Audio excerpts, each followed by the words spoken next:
Olá pessoal, sejam todos bem-vindos ao meu canal. Para quem não me conhece ainda, eu sou Antônio Carlos, professor de Geografia da Rede Estadual de Educação do Estado de Minas Gerais. E nesse vídeo eu vou explicar os conteúdos propostos no PET regular, volume 3, para o terceiro bimestre, do terceiro ano do ensino médio, na sua terceira semana.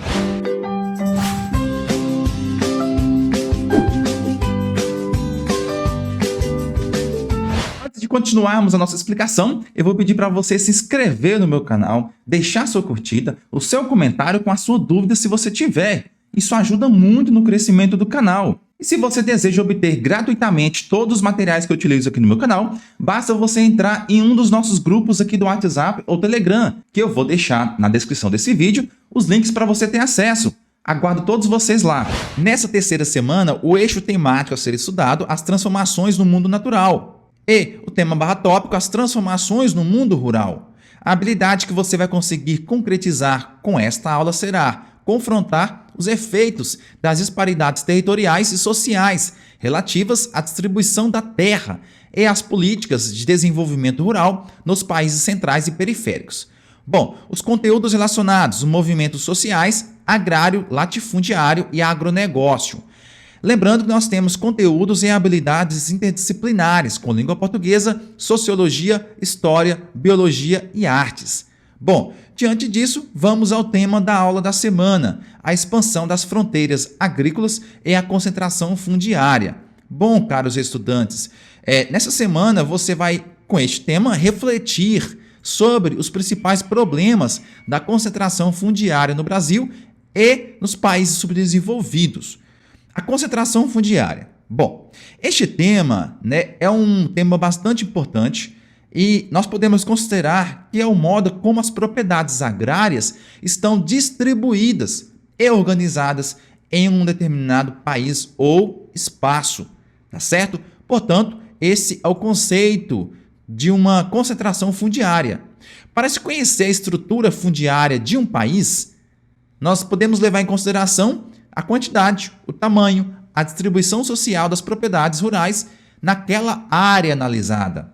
A estrutura fundiária de um país ou região também é muito influenciada pelo nível de concentração fundiária de um país, tá certo?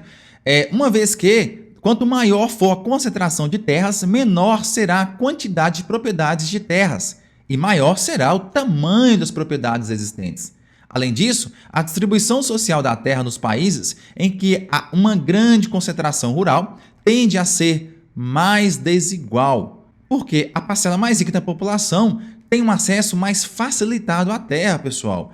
Isso é e foi historicamente no nosso país, enquanto que a população mais pobre, na maioria das vezes, não possui acesso à terra ou aos meios de produção. Na maioria dos países desenvolvidos, atividades de agricultura e pecuária são desenvolvidas em propriedades rurais menores, com base familiar, altamente produtivas e mecanizadas, voltadas para a produção de alimentos e matéria-prima para abastecer o mercado interno do país. Já nos países subdesenvolvidos, principalmente na América Latina e na África, em virtude, é claro, da herança colonial, desde os plantations, que eram grandes propriedades rurais que produziam monoculturas, voltadas para abastecer o mercado internacional, com a mão de obra escrava ou semi-escrava, Nós tínhamos já essa herança de grandes propriedades rurais, concentradas nas mãos de poucos proprietários, tá certo? Que produziam a monocultura para exportação. Então, é uma herança histórica em nosso país e em vários países da América Latina e da África. E a estrutura fundiária do Brasil é uma das mais concentradas do mundo, enquanto que os minifúndios representam 70% do total de propriedades rurais e ocupam uma área, cerca de 11% do espaço agrário brasileiro, os latifúndios ocupam cerca de 55% da zona rural do Brasil. Então, isso representa a grande concentração fundiária em nosso território. Neste infográfico, nós podemos notar a estrutura fundiária do Brasil em 2014 e a sua porcentagem de número de imóveis e a área total das propriedades, sendo que os minifúndios e as pequenas propriedades representavam 29,5% da área e dos imóveis nós tínhamos 90,7% e as médias propriedades 23,3% enquanto que as grandes propriedades representam um pouco mais de 47% da área, tá certo? E a quantidade de imóveis, nós temos muitos imóveis pequenos, os minifúndios, e os latifúndios representam 2,3% dos imóveis, ou seja, poucas propriedades, mas grandes em extensão territorial, representando uma desproporção, onde a área ocupada pelas grandes propriedades, que correspondem a um pouco mais de 2% do total de imóveis rurais, representam quase a metade de toda a área rural. Já os minifúndios e as pequenas propriedades representam aí, pessoal, quase 91% do total dos imóveis, né? E ainda ocupam a menor fração da área total de terras aráveis do país, menos de 30%, tá certo? Representa, então, uma grande concentração fundiária em nosso território. E essa concentração de latifúndios em 2014, de acordo com as regiões do IBGE, nós temos aí, na região norte, uma quantidade superior a 20 mil imóveis, numa área total de 63 milhões de hectares. Ao passo, na região centro-oeste, nós temos um pouco mais na quantidade de imóveis, 39 mil, na região nordeste, 19, e região sudeste, um pouquinho mais de 28, e na região sul, 22.